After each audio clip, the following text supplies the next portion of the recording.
سلام بینندگان عزیز، تازه های تاجیکستان و جهان را در برنامه اخباری آزادی من مومین احمدی با همکارانم پیشنهاد شما میکنیم. امروز 22 اپریل است. در برنامه این گزارش را آماده کرده ایم. ماشینی که نو سربازان را از کلاب به باختر میبرد به صدمه دچار شده است. پیوندان جوانی آسیب دیده میگویند او را طریق ابله و به ارتش میبردند. در ماشین 4 نفر ایرپورت که دستش قبلا تا سرشنم تا جکی در ماشین تقریبا. سابق سربازان تاجیکی ارتش روسیه ادعا دارند که آنها در بوچه اوکراین نبودند و در قتل غیر نظامیان دست ندارند. روی خط ای پیشینه هست وقتی که ما در همونجا در خدمت بودیم. ساکنی دوشنبه شبکه‌های تقسیمات برق را برای نادرست حساب کردن پول استفاده برق به دادگاه کشیده است. یک جوانی که به گفته پیوندانش او را طریق ابله و به ارتش می‌بردند در راه کولاب باختر به صدمه دچار شده است. در این صدمه یک کارمند کمیسریت حربی و 3 جوانی تازه به ارتش دعوت شده نیز جراحت برداشتند. نزدیکان سید انورشاه ایشانزاده میگویند او را روز 14 اپریل غیر قانونی به ارتش برده بودند. نزدیکانش به همکارم محمود جان رحمتزاده این حادثه را نقل کردند. خانه سید انورشاه ایشانزاده 25 ساله ساعت‌های 6 صبح 14 اپریل شاهد کشمکش و جمع شدن همدیگران بود. همسر سید انورشاه میگوید آنها در خواب بودند که صدای کوبیدن در را شنید. از خواب بیدار شد و 2 نفر را در پشت در دید. این 2 نفر خود را کارمند برق معرفی کرده اند و شوهرش را پرسان شده اند. همسر سید انورشاه ناگهان مشاهده میکند که 2 نفر کوششی به منزل در آمدن را دارند. ایوس درآمدین همینجا گفته آواز یامو شوهرم برآمد که درن گودک من میترسونه و من همینجا من اون بچه که گفت سید نکن امتحان داده مرا قپی دکست او درن درآمد را چند طوری دیوانه پول قاوجیدن من یکون چیزی سری را یکون کشنی نداشتم. پس از شنویدن فریاد همسر سید انورشاه همدیگران جمع شده اند. آنها میگویند که شاهدی حادثه شدند که آن را هیچگاه تصور نمیکردند. 4 نفر سید انورشاه را از بالای این دیوار به کوچه برآورده اند. همسایگان میگویند که 2 نفر از درون و 2 نفر از بیرون این کار را انجام داده به ماشینی بیرقم او را بار کرده بردند.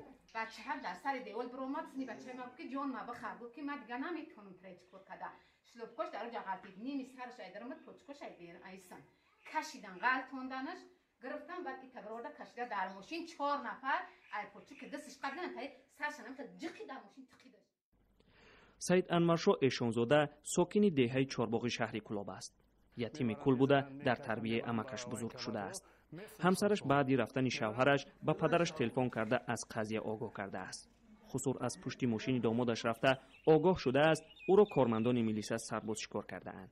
خانه دختر ما با سر دیوار رنگی علی بابا 40 روزان ورد دومای در اومده شتکش کرده مایل بچه های زنه چی با دعوای خانواده همسر سید انورشاه در نزد کمیسریت حربی کلاب است.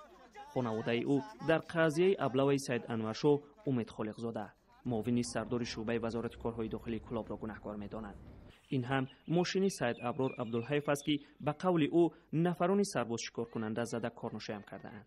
فهم خیلی سر خط تلفن کردن برآمدم که روی گذراندم بردن سر کم عقبشون گفتم من کنم خیلی بفهم ماشین بینام کجا برده کی برده بعد تجربه ماشین ما گفتم میگذارم ماشین ما را مجبور جخیدن ما ماشین ما در دیوار خانه زدیم. بگاهی 14 اپریل سید انورشاه ایشانزاده را به کمیسریت حربی ولایت انتقال می‌دهند.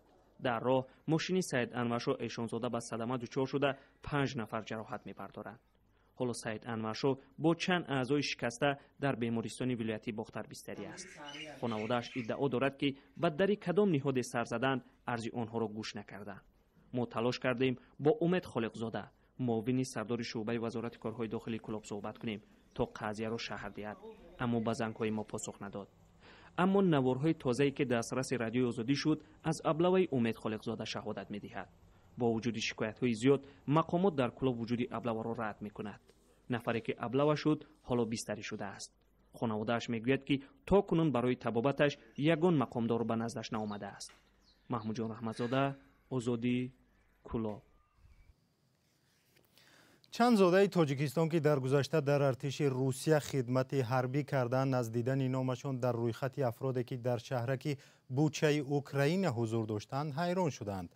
سرریاست جاسوسی وزارت مدافع اوکراین روز 4 اپریل رویخط افسران و عسکران بریگاد 64 سواره تیرانداز ارتش 35 قواهای مسلح روسیه را نشر کرد و گفت که آنها در قتل ساکنان آسایشته در بوچه دست دارند. از 12 تاجیک که نامش در این رویخط نشر شده است، 8 نفر آنها در صحبت با رادیو آزادی گفتند که واقعا در ارتش روسیه خدمت می‌کردند ولی چند سال پیش کار را بس کرده بودند. رحیم جان یوسفوف که نامش در این رویخط ذکر شده است میگوید حالا در شهر خبر است که روسیه تکثیرانی میکند. از او پرسیدیم که اگر در ارتش روسیه میبود به جنگ اوکراین میرفت؟ خدمتچی حربی میبودم با فکرم که نمیرفتم. ما طرفدار صلح، ما میخوایم که مردم همه دونه که جنگ در مردم بیگناه بسیار میبرم و سویشته بشوره ضرر بسیار میبینم مردم کم بغل. اون طرفدار جنگ نیستیم، طرفدار صلح. ما از سال 2018 در ارمی روسیه خدمت نمیکنم که همین روسیه خبر است زندگی میکنم. خیلی حیران میشه خیلی هم بعد نپریاد میاد خیلی یگان کاری که نکرده دست پیسکت را در دباید میکنم. اینجا تو کمان نیستم که جون همونجا پیسکت اونجا پدری ما که 4 سال پیش پنسیا برو مگه 3 سال پیش همسویا مونه با یک خیش دیگه که در بازار کاروان سودا میکنن عبدالرحیم ابزاری یکم ما از پیسکت او را هم خیلی چیکار گیرم. سید بهرام بردیف از جمله دیگر زادگان تاجیکستان است که میگوید در بوچه نبود. او میگوید واقعا در ارتش روسیه خدمت میکرد. از او پرسیدیم که تا کدام سال در ارتش روسیه کار میکرد و نظرش درباره این رویخط چی هست؟ وقتی رفتگی نیست، ما او شهر طرفا رفتگی نیست. ما از سال 21 ای سنتیابر 21 همچون نفقه خری روسیه درباره همین رویخط چی گفتنی هست؟ مقصد که همون رویخط ای پیشینه هست. وقتی که ما در همون جا در خدمت بودیم همون پیش وقت هم 16 تا 20 همین حالتو هست همون رویخط. تفصیلات بیشتر در این باره را در سامانه رادیو آزادی و صفحه های ما در یوتیوب و تلگرام انتظار باشید.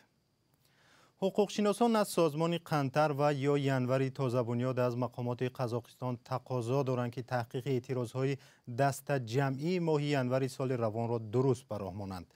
در نشست 21 اپریل حقوقشناسان تاکید کردند که پلیس تفتیش کشتارها و شکنجه در دوره گردی همایی‌ها و بعد از آن را هدفمندانه به تأخیر می‌گذارند. در اعتراضهای ضد حکومتی ماه ینور در قزاقستان کمش 230 کس به هلاکت رسید. پرزیدنت قزاقستان قاسم جامرد توقیف حامیان حقوق و روزنامه‌نگاران مستقل را با تشویق اعتراضها متهم کرد. حامیان حقوق و روزنامه‌نگاران هم عیبنامه توقیف را رد کردند. طوره همکارمان شهلای گلخواجه میگوید حاضر تشویش اساسی مقامات قزاق تعمیر و یا تخریب قرارگاه رئیس جمهوری در شهر الماتا می باشد. همکارم شهلای گلخواجه گزارش میدهد. شما می‌بینید چوب‌ها قریب ریختند. در طرف دیگر هم رخنه‌های خیلی جدی موجودند. تمام انشاءات کج شده است. این یکی از دلایل اساسی کارشناسان در پاسخ به اظهارات درباره ضرورت حفظ بنای دستگاه ریاست جمهوری است. بر اثر آتش سوزی شدید شیفت‌های داخل بنا به درجه آسیب دیدند که برقرارسازی می‌تواند به خزینه جمهوری نظر به تخریب آن 10 مرتبه گرانتر شده 60 میلیون دلار را تشکیل دهد. کارهای تخریب کنی هنوز آغاز نشدند. حالا آمادگی ادامه دارد. در واقع همانگونه که شما درست ذکر کردید، تنها رویپوش بنا کنده شده است.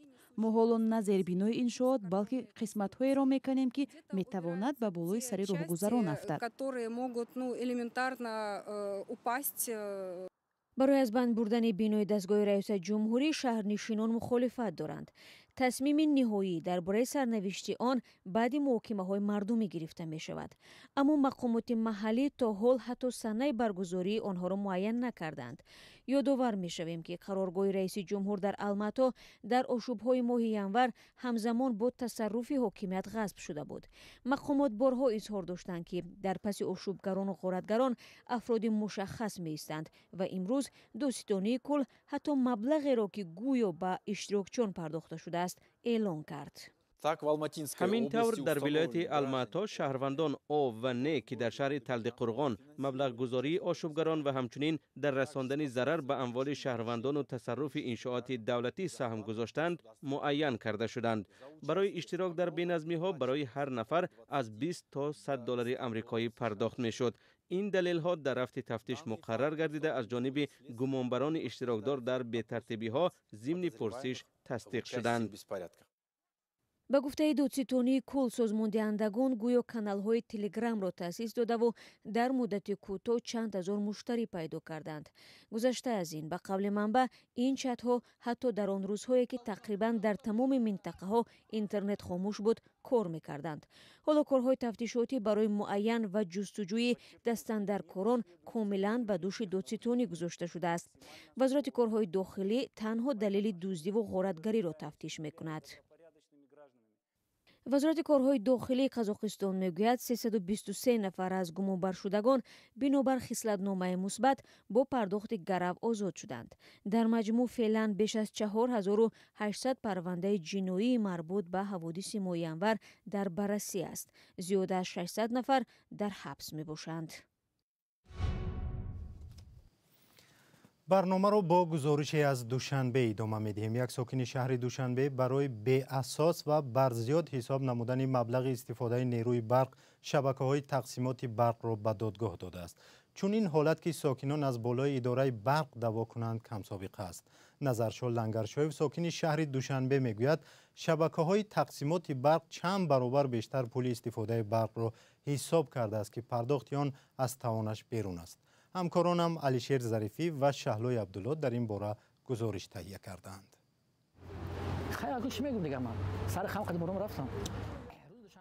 назаршо Лангаршоев сокини Душанбе пули истифодаи нерӯи барқро сари вақт пардохт мекардааст, вале як рӯз омада ба ӯ гуфтанд ки беш аз 600 сомонӣ қарздор аст.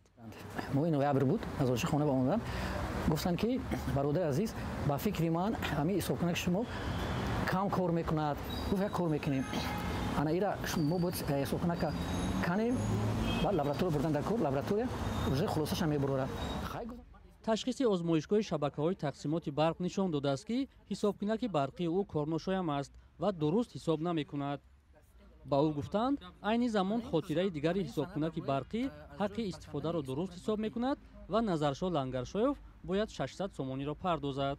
ба ҳамин сабаб Назаршо Лангаршоев шабакаҳои тақсимоти барқи шаҳри Душанберо ба додгоҳ кашидааст ки ӯро беасос қарздор кардааст. дар баҳсҳои додгоҳӣ аз ҳуқуқи муштарӣ намояндагони иттифоқи истеъмолкунандагони Тоҷикистон ҳимоят мекардаанд. ҳуқуқшиносони ниҳод мегӯянд муштарӣ ҳақ аст. саволи асосӣ ҳамин ҳаст ки чаро ҳамин 9000 киловатт пешакӣ дида нашуд, сари вақт дида нашуд, вақте ки 10 киловатт буд, 20 киловатт буд, 30 киловатт буд. вакили дифоъ мегӯяд дар мурофиаҳои додгоҳӣ мутахассисони шабакаҳои барқӣ посухи дақиқе намедоданд. дар шабакаҳои тақсимоти барқи шаҳри Душанбе нахостанд мавзӯъро шарҳ диҳанд. дар ин идора гуфтанд воқеан ҳисобкунакҳои барқии истеҳсоли Хитой ду хотира дорад, вале на ҳама сокинон аз ин бохабаранд. ҳоло додгоҳи ноҳияи Шомансур ҷонибҳоро ба созиш даъват карда ва гуфтааст нисфи қарзро муштарӣ, нисфи дигарро шабакаҳои барқӣ супорад. Назаршо Лангаршоев пардохтааст, вале тарафи муқобил не. шикоят аз шеваи кори нозирон ва барзиёд ҳисоб кардани пули барқ дар Тоҷикистон зиёд аст ва муштариён аксаран мудирияти нодуруст дар барқи тоҷикро сабаби ин моҷароҳо медонанд. ширкате ки бузургтарин ширкати қарздори Тоҷикистон аст. барномаи ахбори озодӣ ба поён расид. хабару гузоришҳои дигарро дар сомонаи радиои озодӣ ва дар саҳифаи фейсбуку ютубу телеграми мо бихонед. то барномаҳои дигар худо нигаҳдор.